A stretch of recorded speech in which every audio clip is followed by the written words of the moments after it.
चौपाई में एक एक शब्द ऐसे हैं जिसे आप समझने की कोशिश करेंगे तो गुरुदेव के बारे में आप जान पाएंगे। समता रस को पीने वाले, तामसता का ना स्थान, करुणा जिसके भरी हृदय में, कसाय लेस का रंच न पान। ऐसे गुरुवर विमल सिंधु जी, जन जन का करते थे कल्याण। उस गुरुवर के श्री चरणों में सत सत बार विनम्र प्रणाम। बोलिए आचार्य गुरुदेव विमल सागर जी महाराज की जय।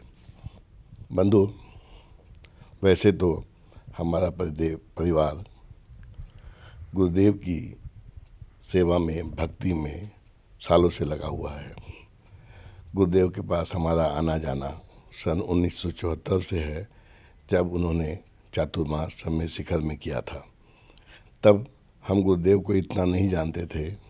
मेरी माँ सीतारा देवी, वो उनकी भक्त थी, वो हर रविवार को जाया करती थी और हम भी उनके साथ चले जाते थे, खेलते थे, कूदते थे और लास्ट में रात संध्या के समय बाबा की आरती करके हम घर वापस लौट जाते थे। यही सिलसिला चलता रहता था। इसके बाद 1975 में गुरुदेव का विहार हुआ खंडगिरी उदयगिरी के लिए। वो धनबाद होकर के गए, हमारे घर रुके। उन्होंने कहा हमारी माँ से, बेटा तुम्हारे घर में चैताल्य नहीं है। उन्होंने घर में चैताल्य बनवाया और वहाँ पर मूर्ति विराजमान करा दी। तब से आज तक हमारे घर में भगवान का चैताल्य है और हम लोग रोज अभिषेक करते हैं।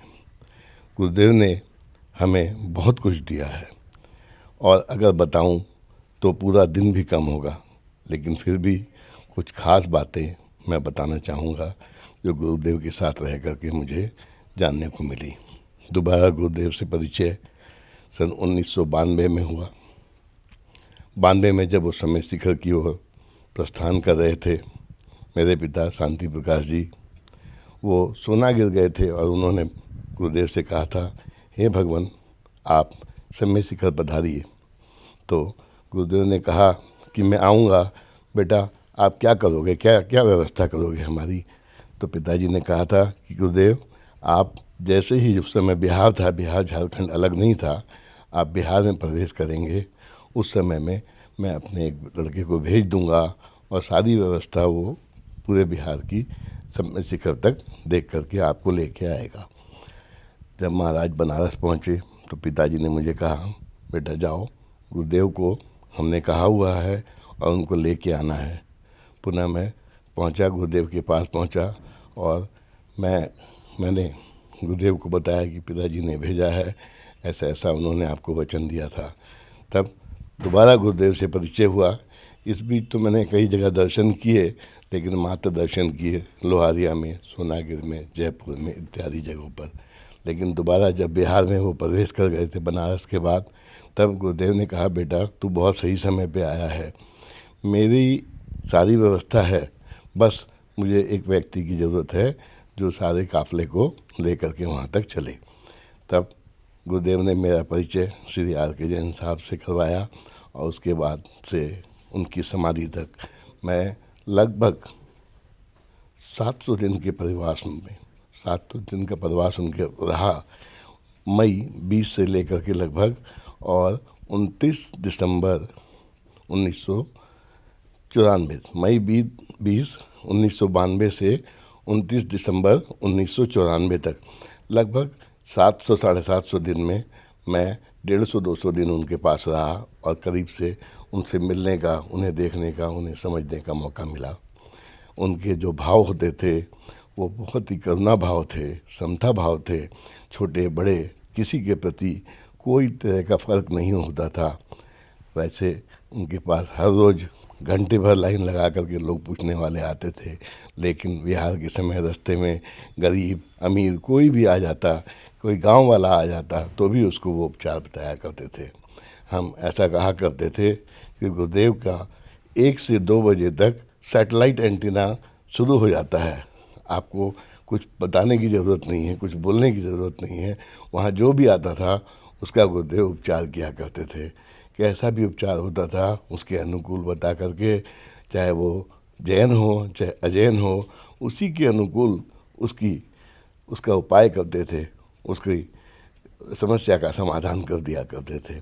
ऐसे गुरुदेव विमल सागर जी का रहने का साथ जो हमें सौभाग्य प्राप्त हुआ, उनके बारे में हम 25वीं पुण्यतिथि पे ये कहना चाहेंगे कि आज तक उन्होंने जितने भी कार्य किए, जितने भी बड़े बड़े कार्य किए, उसके लिए उनके गुरु आचार्य महावीर कीर्ति महाराज कहा करते थे कि ऐसे शुभ मुहूर्त में विमल सागर की मैंने दीक्षा दी है कि वो बड़े से बड़ा काम करेगा और उसका कोई विरोध करने वाला नहीं होगा।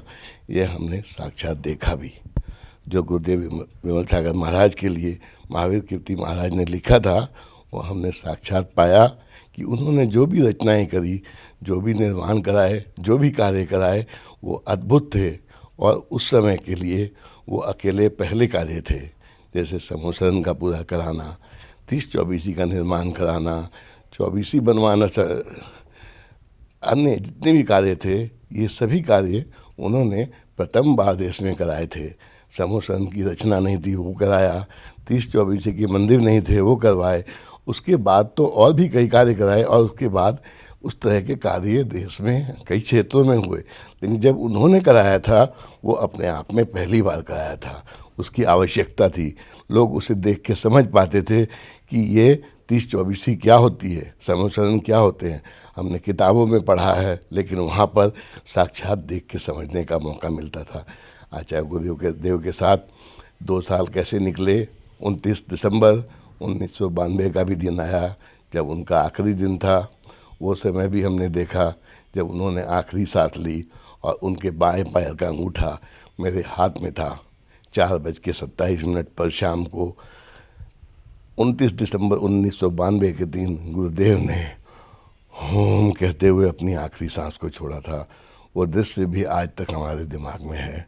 और फिर वह स्थान जहाँ पन्नालाल जी ने कहा कि गुरुदेव कहा करते थे कि यहाँ मेरी समाधि बनेगी तो कैसा होगा, वो बिल्कुल छोटी सी जगह, जंगल सा वो मंजर था, जहाँ हमने उस जगह को देखा सबने जा कर के, और वहाँ पाया कि कैसे समाधि बनेगी। लेकिन उनका पुण्य ही ऐसा था कि चमत्कारी तरीके से वहाँ पूरी जगह निकल गई। महाराज जी की समाधि वहाँ संपन्न कराई गई, वहाँ जो अंत्येष्टि की गई और आज विशाल मंदिर बना है, वो भी अपने आप में अद्भुत है। ऐसा समाधि मंदिर आज तक भारत में किसी का अभी तक तो नहीं है, लेकिन रिकॉर्ड बनते हैं टूटने के लिए। आगे कुछ बनेगा, कुछ टूटेगा, वो एक अलग बात होगी, लेकिन उनके हर कार्य अद्भुत हुआ करते थे और अपने आप में निराले हुआ करते थे। सन 94 से लेकर के आज 2019 में उनकी 25वीं पुण्यतिथि मनी और उसी समय से एक विमल परिवार का गठन हुआ। बाबा की समाधि के बाद जो परिवार जुड़ता हुआ हमें दिखा, जो लोग हर बार जयंती में आया करते थे, महाराज की पुण्यतिथि में लाखों लोग उमड़े थे, उनमें जो गुरुदेव के साथ लगे रहे, उनको लेकर के एक परिवार का निर्माण किया।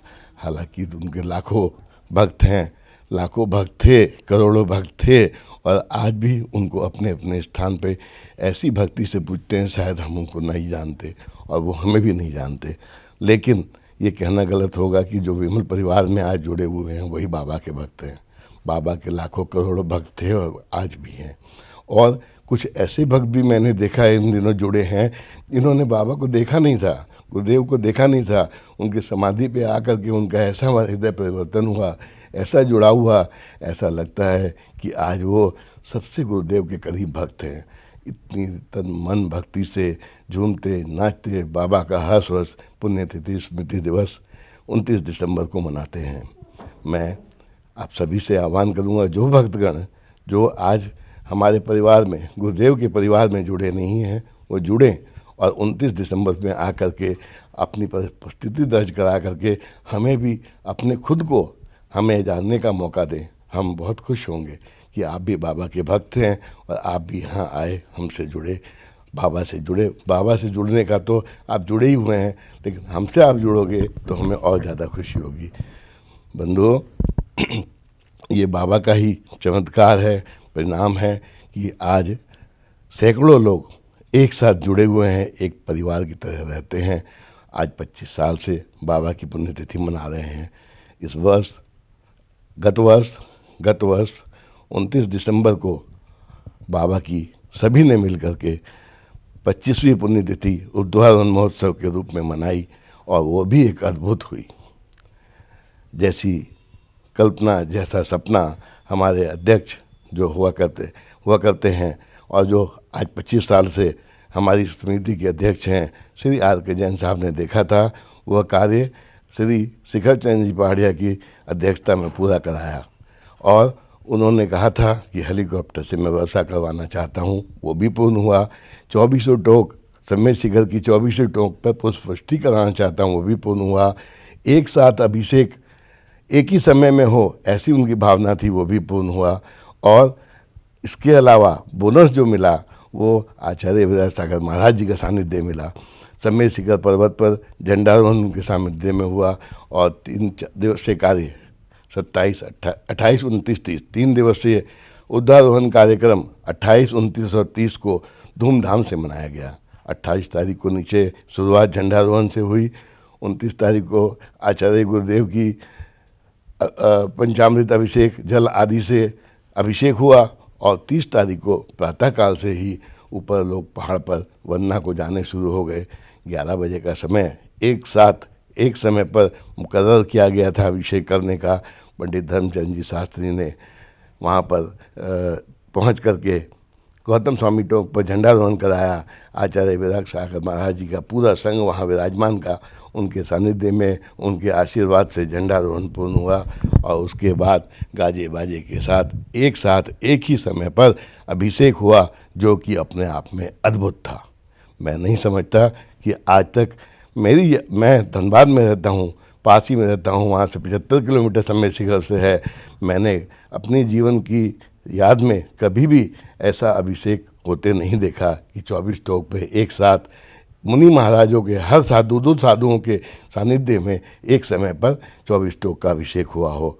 वह दृश्य देखने जैसा था। जब झंडारोहण हो रहा था, मेरा भी सौभाग्य था, मैं भी वहाँ उपस्थित था। चूड़ीवाल जी ने झंडारोहण किया था, आसाम वालों ने। उस कार्यक्रम में मैं भी उपस्थित रहा और ऐसा लग रहा था स्वर्ग तो हमने देखा नहीं, लेकिन इतने बड़े साधु संघ के बीच में वह स्वर्ग जैसी ही कल्पना लग रही थी। मुझे लगा मैं स्वर्ग में बैठा हूँ, स्वर्ग में झंडारोहण हो रहा है और उसके बाद 2400 टोक का अभिषेक होगा। 2400 टोक का अभिषेक होता रहा है। ये सभी कार्यक्रम संपन्न हुए और सम्मेद शिखर के इतिहास में पहली बार हेलीकॉप्टर द्वारा पुष्पवृष्टि भी की गई। सैकड़ों लोगों ने हेलीकॉप्टर में बैठ करके, जो हेलीपैड ऊपर बना है, पहली बार उसका इस्तेमाल हुआ। नीचे हेलीपैड से हेलीकॉप्टर भटारक 4 भटारकों को लेकर सबसे पहले उड़ा। 3 प्रदक्षिणा दी गई। खूब मनोमन टनों टन पुष्प की वृष्टि की गई। सैकड़ों यात्रियों ने आनंद लिया और ये भी एक अद्भुत कार्य संपन्न हुआ। बंधुओं, ऐसे तो गुरुदेव की कई इंस्टेंस हमारे दिमाग में हैं, जितने बताएं थोड़ा समय कम पड़ जाएगा। कितना समय है मैं नहीं कह सकता, लेकिन मैं अपनी और बात बताना 1-2 जरूरी समझूंगा कि बाबा के आशीर्वाद से आज हमने पाया है। लोग कहते हैं क्या पाया क्या खोया, लेकिन हमने जो पाया है वो हम ही जानते हैं, उसकी अनुभूति करते हैं। आज जो प्रेम, जो संगठन पूरब से पश्चिम, उत्तर से दक्षिण का हमें मिला है, वह कितने भी रुपए दे करके मिलाना, कितने भी खर्च करके मिलना बहुत असंभव होता है। जो हमें आज प्रेम मिला है, उसके लिए मैं बाबा के और हम पूरा परिवार जो बाबा की भक्ति में है और 29 दिसंबर का जो हम लोग कार्यक्रम का इंतज़ार करते हैं और उत्सव की तरह मनाते हैं, इन सभी के लिए बाबा को सत नमन करूँगा। और सभी जो आने वाले लोग हैं उनसे पुनः आह्वान करूँगा कि जो 29 दिसंबर को आते हैं और जो नहीं आते हैं वो भी आएँ, परिवार से जुड़ें और सानंद कार्य को इसी तरह से माला को चलाते रहें। बोले आचार्य गुरु विमल सागर जी महाराज की।